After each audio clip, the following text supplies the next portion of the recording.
December 2013, Andrew Brigida opens an email from the Federal Aviation Administration. He's been waiting for this moment for years. He's just graduated from Arizona State University's Collegiate Training Initiative program, a partnership with the FAA specifically designed to train future air traffic controllers.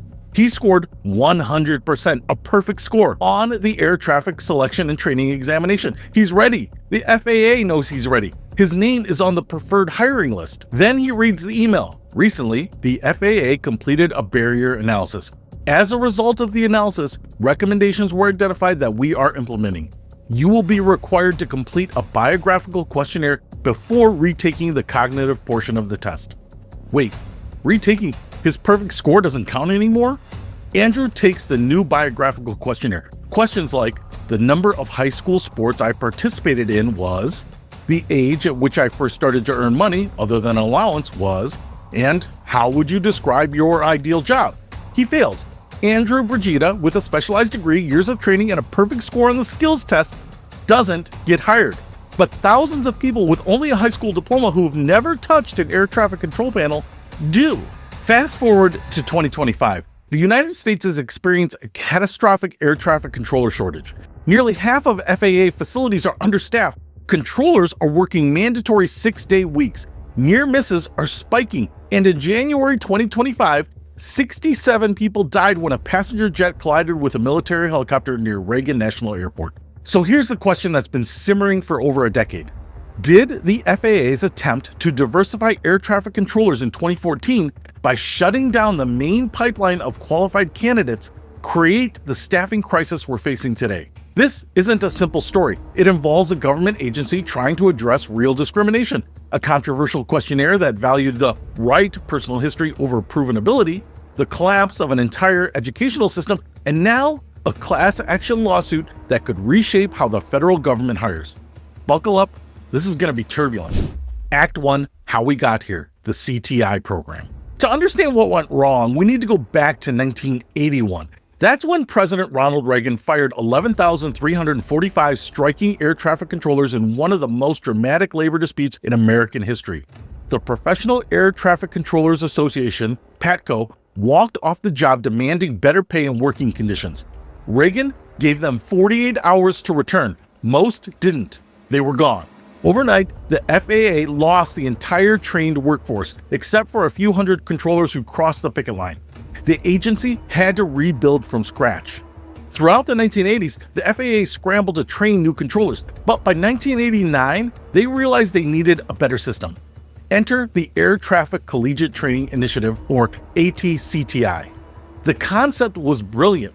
Partner with colleges and universities across the country to create a pipeline of pre-trained candidates. Students would get 2- or 4-year degrees specifically in air traffic control. They'd learn the theory, the regulations, the procedures, and when they graduated, they'd be ready to hit the ground running at the FAA Academy, bypassing the first 5 weeks of basic training. It started with 5 schools in 1989, but by 2012, there were 36 institutions across the country offering ATCTI programs. Schools like Community College of Beaver County in Pennsylvania, which had a 97% success rate for graduates at the FAA Academy. Embry-Riddle Aeronautical University, University of North Dakota, Ames Community College in Colorado. These weren't fly-by-night programs. The FAA approved the curriculum.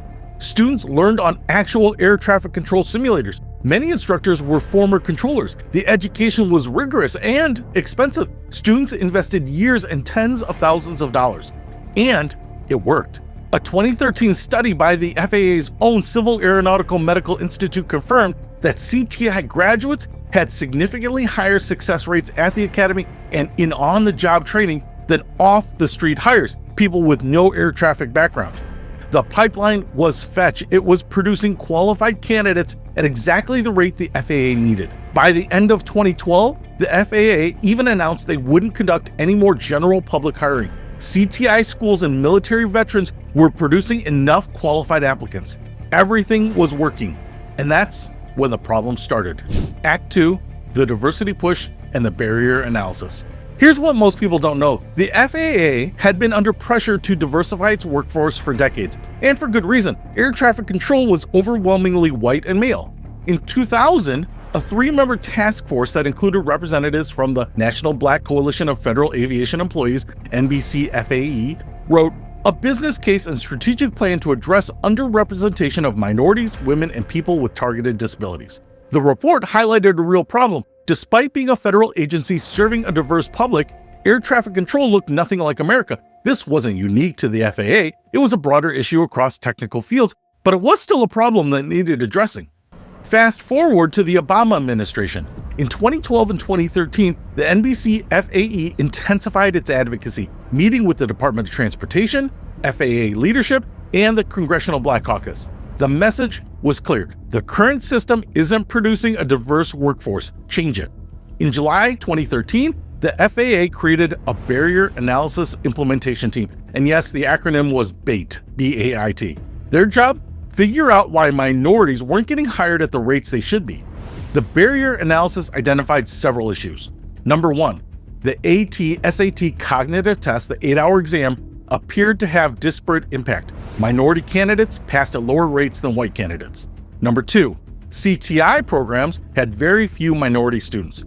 And number 3, the preference given to CTI graduates meant the overwhelmingly white CTI pipeline was blocking diversity. Now, here's where it gets complicated. The FAA had just conducted another study in 2013, separate from the barrier analysis, that validated the AT-SAT test. This study found that the AT-SAT scores were accurate predictors of how well recruits would perform in training. The study recommended the FAA continue using AT-SAT and prioritize high-scoring candidates, especially CTI graduates.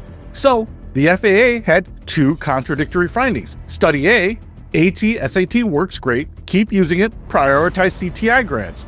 And Study B, AT-SAT is a barrier to diversity, change the system. Guess which one they followed? Act 3, the biographical questionnaire bombshell.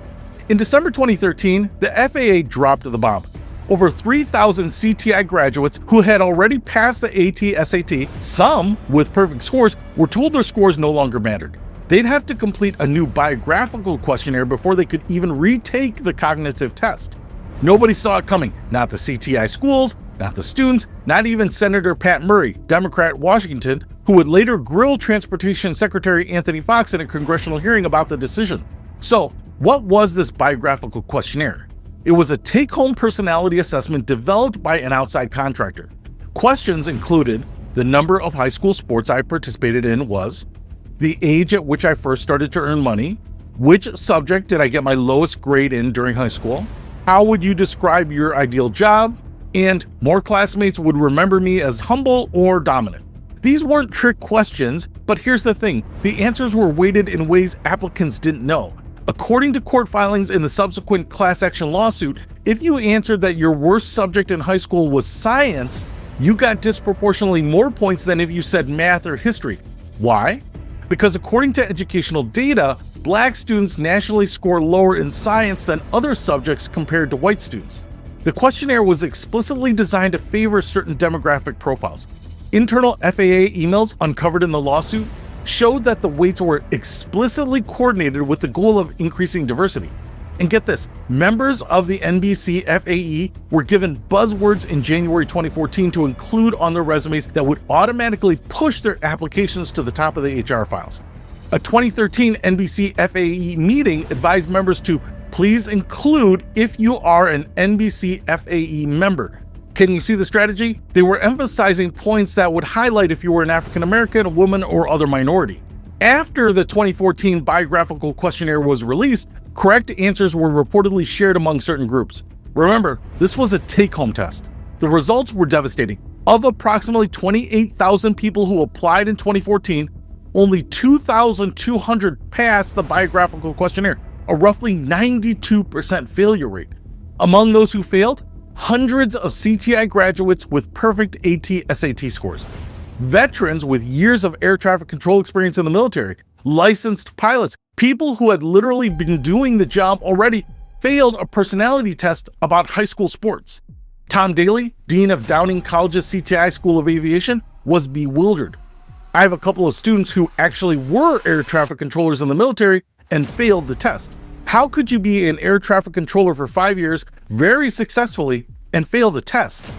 The FAA's response? Essentially, we were streamlining the process and making it fairer. Act 4, the collapse of the CTI pipeline. The impact on CTI programs was immediate and catastrophic. Community College of Beaver County in Pennsylvania had one of the best programs in the country. In 2014, they had over 600 students. By 2015, enrollment dropped to under 300, a 50% collapse in just 1 year. Ames Community College in Colorado went from a robust program to seeing students flee. Program Director Dusty Brailsford explained the impossible situation. We can't train them on the biographical assessment because we don't control what sports they played in high school or even if they had graduated a straight-A student. Students who had invested years and tens of thousands of dollars were stuck. They had the training, the passion, the skills, but the goalposts had moved mid-game. A 2016 survey of CTI administrators found 70% agreed the changes had a negative effect on air traffic control infrastructure. 80% reported enrollment of fewer than 75 students. Some reported 0 CTI students or had placed a moratorium on new enrollment. And one respondent said their program's numbers had been devastated. Schools started shutting down their CTI programs entirely. Why would students invest in expensive specialized training when the FAA might just change the rules again? Why would colleges maintain programs when graduates couldn't get hired? Michael Pearson, an air traffic controller for 27 years who became involved in the subsequent lawsuit, put it bluntly. A group within the FAA, including the Human Resources Function, the National Black Coalition of Federal Aviation Employees, determined that the workforce was too white. The FAA essentially shut down the main pipeline for qualified air traffic controllers and replaced it with what? Off-the-street hires? Anyone with a high school diploma, U.S. citizenship, and English fluency could apply? Now, let's be clear, some of the off-the-street hires succeed. The FAA Academy still provides training, and everyone, regardless of how they were hired, had to pass training and certification. But the data was undeniable. CTI graduates succeeded at much higher rates than off-the-street hires. Washout rates for general public hires were significantly higher. Training took longer. The FAA was spending more money to train people who were more likely to fail. And all of this was happening right when the FAA needed to ramp up hiring, not experiment with it.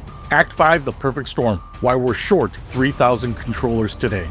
So here's where we connect the dots. Is the current air traffic controller shortage directly caused by the 2014 biographical questionnaire? The answer is, it's complicated, but yes, it was a major contributing factor. Let's look at the timeline. 2010 to 2013, the FAA underhires. Budget sequestration, government shutdowns, and bureaucratic delays mean they only hire about 2/3 of the controllers they need. The workforce drops 13% from 2010 to 2024. 2013 to 2014, the FAA pauses CTI hiring to implement the biographical questionnaire. No one from the CTI pipeline is getting hired during this critical period. 2014 to 2018, the biographical questionnaire era. Off-the-street hires increase, but success rates are lower. Meanwhile, CTI programs are collapsing. The pipeline that had been producing 3,000 plus qualified candidates dries up. 2018, Congress finally passes legislation banning the biographical questionnaire as a part of the FAA reauthorization. It was so controversial and problematic that a bipartisan coalition killed it. 2018 to present, the FAA tries to rebuild hiring, but now they've lost the CTI pipeline. Enrollment at programs that survived is a fraction of what it was. And here's the kicker. It takes 3 to 4 years to train a fully certified controller at major facilities.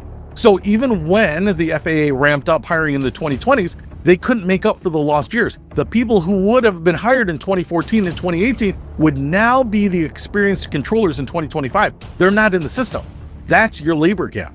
As of 2025, the situation is dire. 91% of air traffic control facilities, 285 out of the 313, operate below recommended staffing levels. At 73 facilities, at least 25% of the workforce is missing. 19 of the 30 largest facilities are at least 15% understaffed. The FAA is about 3,000 controllers short of their target. And there were 1,757 runway incursions, i.e. near misses, in 2024 alone. Controllers are working 6-day weeks, mandatory overtime is at historic highs, fatigue is rampant, and the system is stretched thin. One controller wrote in NASA's Aviation Safety Reporting System, "We have been short-staffed for too many years, and it's creating so many unsafe situations. The FAA has created an unsafe environment to work and for the flying public. the controller's mental health is deteriorating.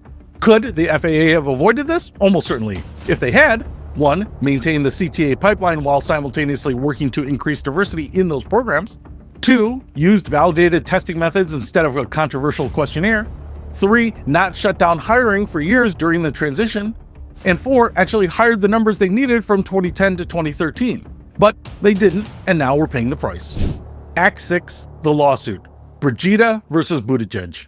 Andrew Brigida, the perfect scoring CTI graduate from the opening, didn't just accept defeat. In November 2016, he and Native American Matthew Douglas Cook filed a lawsuit against the FAA, alleging intentional race-based discrimination in violation of Title VII of the Civil Rights Act of 1964.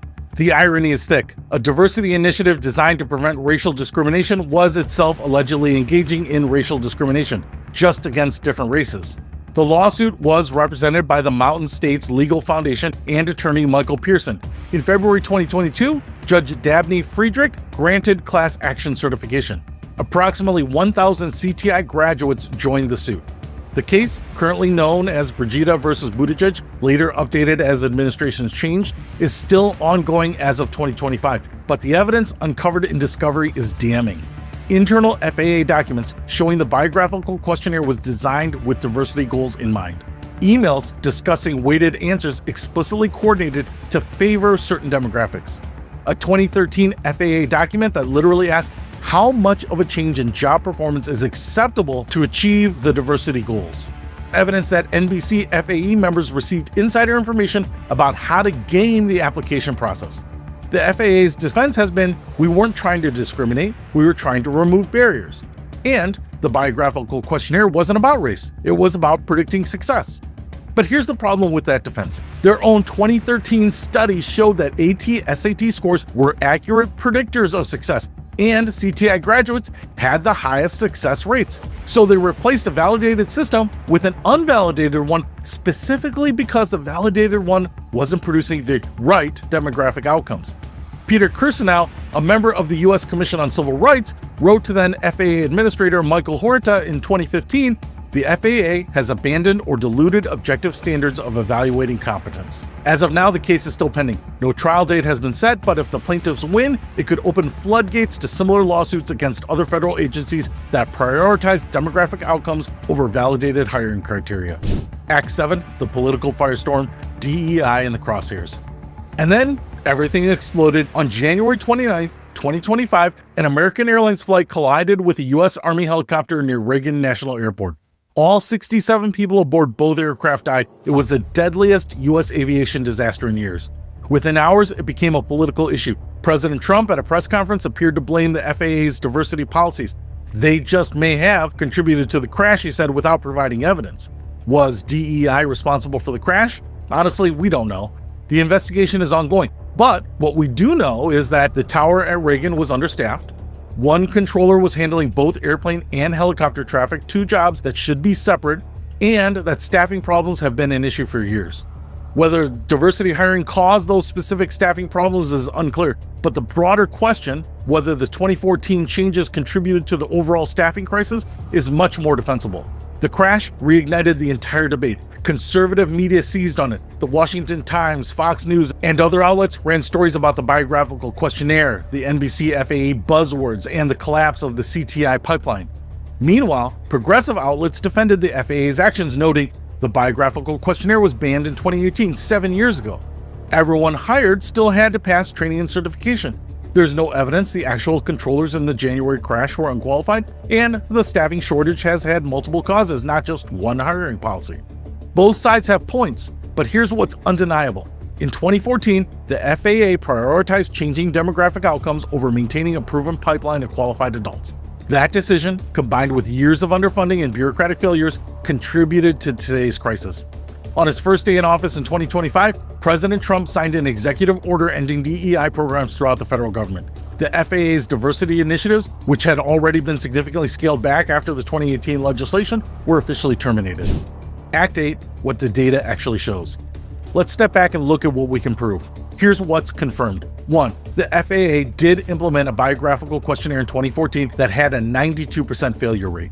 2. The questionnaire did use weighted answers correlated with demographic characteristics. 3. Over 3,000 qualified CTI graduates were purged from the hiring list. 4. The CTI program enrollments collapsed by 50 to 80% in many schools. 5. The FAA underhired controllers from 2010 to 2018, creating a 3,000 person shortfall. 6. As of 2025, nearly half of ATC facilities are understaffed. And 7. Congress banned the biographical questionnaire in 2018. What's disputed? 1. Whether the biographical questionnaire was effective at predicting controller success. No validation study has ever been completed. 2. Whether the changes achieved meaningful diversity gains. The data is mixed. There was some increase in minority hires, but it's not significant. 3. Whether the 2014 changes are the primary cause of today's shortages. There are multiple factors that contributed. And 4. Whether safety was actually ever really compromised. There's been no definitive study on it. What is clear, though, is the FAA shut down a working pipeline of qualified candidates at exactly the wrong time. They replaced it with an unvalidated system and contributed to a labor shortage that persists today.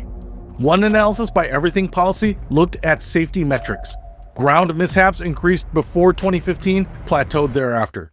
Near misses spiked in 2016 and 2017, but declined after, possibly due to increased drone traffic that later became regulated. And overall runway incursions increased in 2023. The data doesn't show a clear, sustained safety decline directly attributed to the hiring changes, but that doesn't mean that the changes were good policy. It just means the remaining controllers are working harder to maintain safety despite being understaffed. Act 9, the bigger questions. This story raises uncomfortable questions that go way beyond air traffic control. Question 1. Can you diversify a workforce without compromising safety standards? Yes, but not the way the FAA did it. The right approach would have been to invest in outreach and recruitment to underrepresented communities, partner with the CTI schools to increase minority enrollment, provide scholarships and support for students from disadvantaged backgrounds, and address barriers that prevent minorities from entering the pipeline. What you don't do is maintain barriers to entry, expensive college programs, while penalizing people who overcame those barriers. Question 2. Who defines qualified? The FAA argued the biographical questionnaire measured different predictors of success: personality traits, life experiences, problem-solving approaches. Many people who have worked minimum wage jobs young have better stress management. Many people who didn't play sports think differently. That's not crazy, but here's the problem: they never validated it. There's no study showing biographical questionnaire passers succeed at higher rates than SAT high scorers. They replaced a validated system with an unvalidated one based on theory and not evidence. Question 3. What's the cost of social engineering? The FAA essentially conducted a massive social experiment with aviation safety. They bet they could change the demographic composition of air traffic control without negative consequences. Maybe they were right. The safety data is ambiguous. But they also created a years-long hiring gap, collapsed an educational pipeline, and left us 3,000 controllers short. Was it worth it? Did diversity meaningfully increase? The data suggests modest gains at best. Question 4. Is this about safety or politics? Honest answer? Both. Yes, Republicans are using this to attack DEI programs broadly. Yes, some of the outrage is politically motivated. But that doesn't make the underlying facts wrong. The FAA did make questionable decisions. Students were harmed. The pipeline did collapse. Controllers are overworked. You can acknowledge all of that while acknowledging that Trump's immediate attempt to blame DEI for the January crash before any investigation was politically opportunistic. Act 10, where we go from here. So what now? The FAA is trying to fix the mess. They're ramping up hiring. 2,000 new hires in 2024, but nearly half of those wash out. They are trying to redistribute controllers from overstaffed to understaffed facilities. They are working to rebuild relationships with CTI programs, and they're implementing new retention bonuses and transfers. But it's going to take years, maybe a decade, because remember, it takes 3 to 4 years to fully train a controller at major facilities. The people who should have been hired in 2014 through 2016 and would be the experienced controllers today, they're not there. That's a generational gap. Maybe the Brigida lawsuit continues. If the plaintiffs win, it could result in significant financial damages, reinstatement opportunities for affected graduates, policy changes across federal hiring, and a precedent that makes agencies think twice before sacrificing merit for demographics. The CTI programs that survived are slowly rebuilding, but enrollment is still a fraction of what it once was. Students are wary. Why invest in expensive training when the FAA might just change the rules again? And controllers, they're exhausted. They're working mandatory overtime. They're covering for missing colleagues. We're watching near misses increase while politicians argue about who's to blame. Here's what we should take from this mess. Good intentions don't excuse bad execution. The FAA wanted to diversify, that's good, but how they did it, disastrous. Don't fix what ain't broken, improve it. The CTI pipeline was working. If it wasn't diverse enough, make it more accessible to minorities. Don't burn it down. Validate your methods. Never replace a proven system with an unproven one without actual evidence the new one works better. Timing matters. Don't experiment with hiring when you're already facing a shortage. That's when you need reliability, not innovation. Listen to the experts. CTI administrators, controllers unions, and even some FAA internal studies warned the biographical questionnaire was problematic. Leadership ignored it. Politics and safety don't mix. Whether it's DEI initiatives or anti-DEI backlash, when political goals override safety considerations, everyone loses. There are no easy answers. Some people genuinely believe the FAA's 2014 changes had no impact. Others believe they caused every problem. The truth is messy and complicated. Multiple factors created today's crisis, and the biographical questionnaire was one significant factor among many. Andrew Bajida still hasn't become an air traffic controller. His perfect score, his degree, his training, none of it mattered. He's one of hundreds of qualified candidates who fell through the cracks when the FAA decided demographic outcomes mattered more than demonstrated ability. Some of those candidates found other careers. Some are still fighting in court. All of them wonder, what if? What if the FAA had done this differently? What if they had invested in diversity recruitment without abandoning merit-based selection? What if they maintained the CTI pipeline while broadening access to it? We'll never know, but we do know this. In 2025, air traffic control facilities across America are dangerously understaffed. Controllers are overworked. Near misses are happening, and we're at least 3,000 controllers short of where we should be.